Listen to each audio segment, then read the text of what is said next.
Hello, my strong friends. Today, I wanted to put together a concise list of my advice for how to deal with body image issues and how to improve your self-esteem. This is something that I've talked about regularly in my videos before, and it's also a constant theme in my writing and things that I post, but I realize I've never flat out said, this is what I think you should do. Or at least I've never said like, this is exactly what I found helped me in these cases. So just to be clear, I am not a licensed therapist or counselor. This is advice that I've found based on some research that I've done, on some clients that I've helped, and things that I've picked up during my time as a pseudo fitness model / influencer.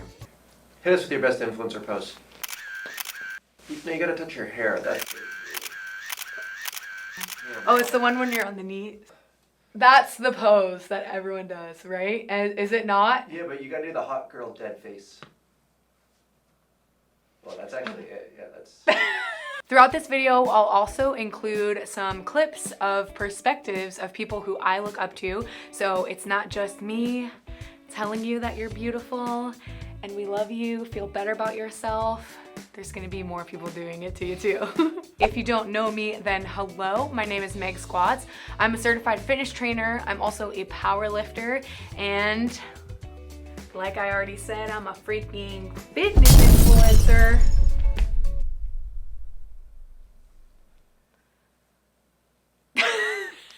All of those things sort of make me a fitness model. I've been on the cover of a magazine. I can say that I was a fitness model, right?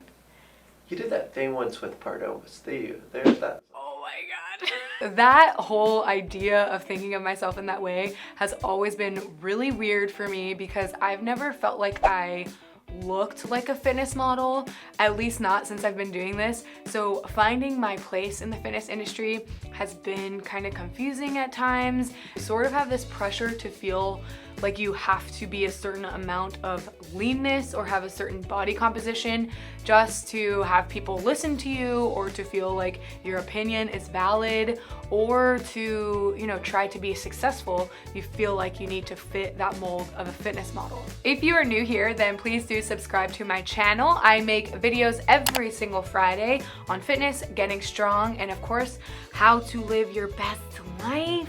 If you guys like this video and this topic, then please do give the video a like so that I know to make more, whether it's self-esteem, body image, or anything in the realm of that. Okay, we're ready to get into the nitty-gritty. This video will cover 5 actionable steps that you can actually take with you and do them in your regular or daily practice to help cultivate a healthier body image. If you want to jump to a specific step in the video, then the timestamps are below in the pinned comment. Okay, it wouldn't be a video about body image if I didn't point out the fact that we are constantly fed ideals that often make us feel like a steaming pile of hot garbage. If you're here, regardless of your gender or identity, you probably have felt some pressure to look a certain way, or perhaps even the pressure to change yourself to fit the appearance ideal. Now keep in mind that based on your country, your culture, or your interests, or even your friend group, your experience of an appearance ideal might look different from mine. For example, I am a woman living in the United States of America, and my perception of a beauty ideal may look different than a woman living in Japan. To better understand the beauty ideal myth, I want to share an exercise that's used by the National Eating Disorders Body Project. They take groups of people and they run through a few questions and have some conversations to first define what the appearance or the beauty ideal is and explore exactly where it came from and why it exists. I think it's important to analyze and identify exactly what the appearance or beauty ideal is. It's good to point out things and say that doesn't look realistic, or say things like, the person that I'm seeing in this magazine is definitely an outlier to the rest of society, and literally no one else looks like them. One thing that stuck with me was taking note when I saw images of people's faces and noticing that they didn't have a single pore, a single wrinkle, even a blemish on their face. Being poreless and having a completely smooth face is just not realistic. No person doesn't have pores, right? It's not fair to myself to see these completely smooth, digitally enhanced images and interpret that as something I should shoot for. We should constantly ask ourselves, what does the beauty ideal look like? And get specific and understand what is praised and rewarded as being beautiful. And then ask, is it achievable? And if it's achievable, then what are the sacrifices you need to make to attain what is beautiful? When you're thinking about that, there's always gonna be a winner and a loser in whatever sacrifice you're making to attain or get closer to a certain beauty ideal. And you should really analyze like who is winning and who is losing. Most of the time when we're really trying hard, putting our health at risk, putting more money into, putting forth all this effort to reach a beauty ideal that sometimes isn't realistic, usually we are the losers in that situation.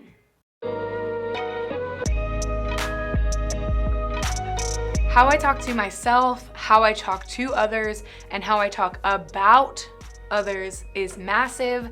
I've had periods of my life where I would just gossip and word vomit about other people, and often that gossip would be talking shit and criticizing the way other people looked. Now to me, it's so obvious that those conversations were simply highlighting my own insecurity. And it's so backwards that I would think that that would make me feel better, but it was only making me feel worse. The easiest thing you can do for your self-esteem and honestly just your own conscience and karma is to stop talking shit about other people. When you gossip and cast judgment, I do think that it opens like a door within your brain that kind of says it's okay to be critical of someone else's body. And once you finally close that door and make that unacceptable to say these things, you'll be less likely to think these things about others and hopefully less likely to think them about yourself. I have a really good friend named Mal, and anytime I gossip to her or say something kind of unfair about someone else, she does this thing that I'm trying to do, and she just like completely shuts down. Like she has no emotion to what I'm saying. She just gives it zero energy. It's almost like I never even said it. She doesn't add anything. She doesn't try to correct me or make me feel bad for gossiping. She just lets me reflect on what I just said and tries to like move the conversation in a different direction. So I think that's a great habit to emulate in your social circles. So when you gossip or treat yourself unfairly, you open the door to make that possible for your friends to feel comfortable for doing that, whether it's with you or without you. When you're talking shit about yourself, you make your friend feel like they should talk shit about themselves. And I know I don't like when my friends are being unfair to themselves, even though I do that to myself. Another way to think about language adjustments are when you compliment someone else. I think it's perfectly acceptable and a nice thing to compliment a friend on how they look, but don't forget to compliment them on the characteristics that you truly value as well. You know, if someone's looking banging, I think that's cool to like let them know, but it's a good idea to pair that with something else, or just, you know, compliment your friends whenever they say something funny or do something cool, and don't forget that it's not just about how they look, of course. First, I'm gonna say something slightly controversial. I think being interested in beauty and attractiveness is not necessarily a bad thing. I look and I smell better when I take a shower and when I brush my teeth. I still like to do my hair and do my makeup. I like to change out of sweatpants. And doing those things contributes to other things in my life, like my productivity and my confidence. Also, I love makeup and fashion, and those are ways to express myself, and sometimes they're just fun. And even though I prioritize my strength and training and personal goals, I also don't think it's a bad thing to be curious about how you can improve your appearance, whether it be with fitness or makeup or anything, if that's something that you want to do. However, the quest for beauty and attractiveness does become damaging when it's the only thing or the most important thing in your life. And for me, that's exactly what happened. I was working out at the gym and eating healthy, and then those things became unhealthy because I was really only doing them to look a certain way. How you look is 100% the least interesting thing about you. And if you don't believe me, then just ask your friends or your family.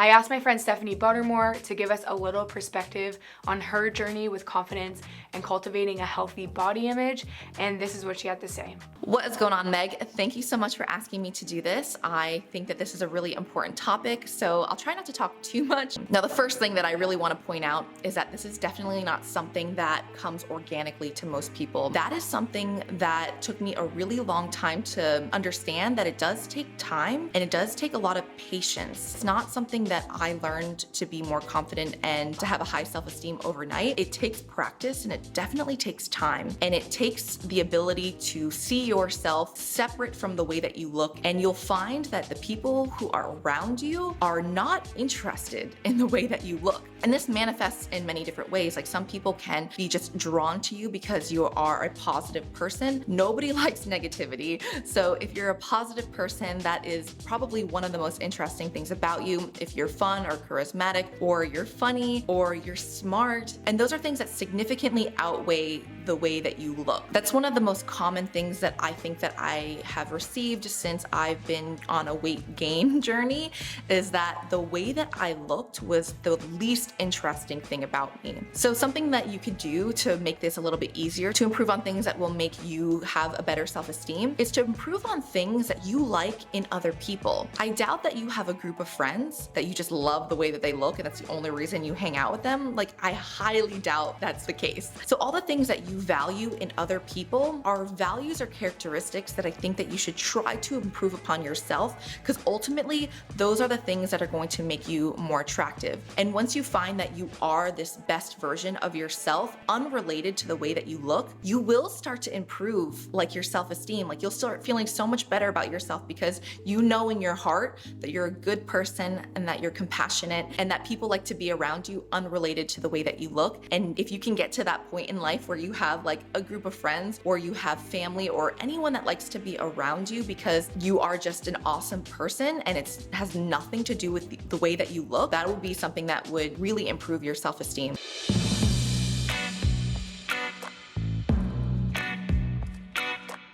Okay, I know within the past few years, self-care has become a huge buzzword, and I think the reason we're hearing so much about it now is that most of us grew up watching our parents exist in a culture that prioritizes things like not sleeping because you're working so hard, or you never take any days off, feeling guilty when you take care of yourself before you take care of anyone else. And I'm really happy that self-care has had a little bit of a marketing wave. We're starting to value taking care of our minds and our bodies in a way that earlier generations weren't ever encouraged to. For me, a game changer was to be able to be in charge of my own thoughts. Taking even just 5 minutes a day to step away and start to build a meditation practice has helped avoid my shame spirals when I'm not feeling my best. When I prioritize my workouts, I feel really in charge of my well-being and my own life. There is a competitive nature to what I do in the gym, so I'm always giving myself an opportunity to prove that I'm getting stronger or I'm getting better at something I'm working on. And even if I don't do anything amazing that day,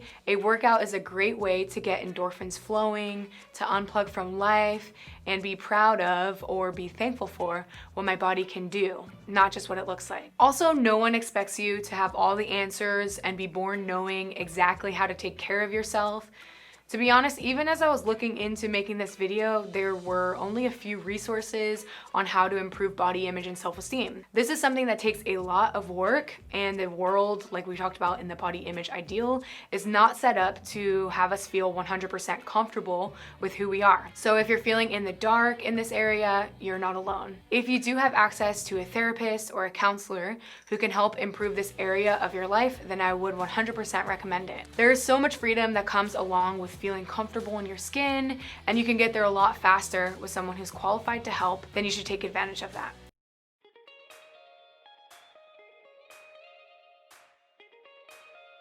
I would say the thing that's helped me with my body image the most is honestly realizing how capable I am, how capable my body is.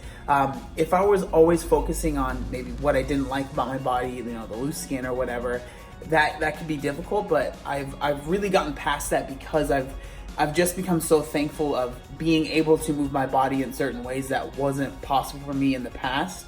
So I think that's honestly probably one of the biggest things that's helped me get over body image issues. And I mean, I think there's always going to be a level of that for a lot of people, but for me, that's probably the thing that's helped me the most is to realize that my body is capable of a lot of things, and I'm excited to see in the future what it'll be capable of as well. So in that clip, I just love what John says there. It is so easy to get focused on the negative when we're not feeling our best. Getting wrapped up in our reflection or in the mindset of negative self-talk can take over if we don't have little reminders and times to reflect on what we love about ourselves. I like to keep a gratitude list and a daily journal so that I'm regularly reminded that I'm so much more than what my negative thoughts would like me to believe. I personally use this thing called the 5-minute journal, which was gifted to me by my friend Lauren. I'll link it down below if you want to check it out. You definitely don't have to go out and buy this, but I recommend to daily write out 3 things that you're thankful for, and then 3 I am statements. For instance, in my journal today, I am grateful for Ryan. I'm grateful for you. You should be. What the heck? I'm grateful for my job because I get to make this video for you guys. And I'm also grateful for my health. My I am statements are, I am capable, I am intelligent, and I am a good friend. This is also an opportunity, like John mentioned, to reflect on what your body does for you. No matter where you are, if you're alive and you're able to take care of yourself, there are so many things to be thankful for when it comes to your body. Building up and keeping a gratitude list is a great way to combat your negative thoughts. One thing that I realized is that a lot of our decision-making process stems from the way that we feel about ourselves. So one thing that I've done, and I would definitely want you guys to give it a try, is start setting goals that force you to feel uncomfortable, forces you to face fears, forces you to look more in the mirror and be honest with yourself, forces you to think deeper. Not only will it help you to develop a higher level of morality and value within yourself, but it will also force you to be a better person. It'll force you to develop a higher sense of respect, not just the respect that you deserve to give yourself, but respect that others around you will have to start giving you as well. Give it a try, you guys, and I hope for the best. All right, you guys, those are my tips for helping improve your self-esteem and body image. I hope that this video is helpful for some of you out there, and I hope that you can take away from this video a few action steps to improving your life and feeling powerful. Thanks again to all my friends who helped contribute to this video. I'm gonna link all their channels and social media handles down below so that you know where to find them. If you wanna see more videos like this in the mindfulness realm, ones like this one, do give this video a like, and if you've made it this far in the video, then let me know which part was your favorite, or if one section stood out as something you'd want to do and start doing today. Before I go, don't forget that you are so much more than what you see in the mirror, and even if you feel like you're in a moment of weakness right now, those times are really building you into a better you and a better person that you can be proud of. Your hard work deserves recognition, and the fact that you've watched this entire video shows that you love and honor yourself. Thank yourself for being here, because I thank you for being here, and I will see you guys in the next video. Bye!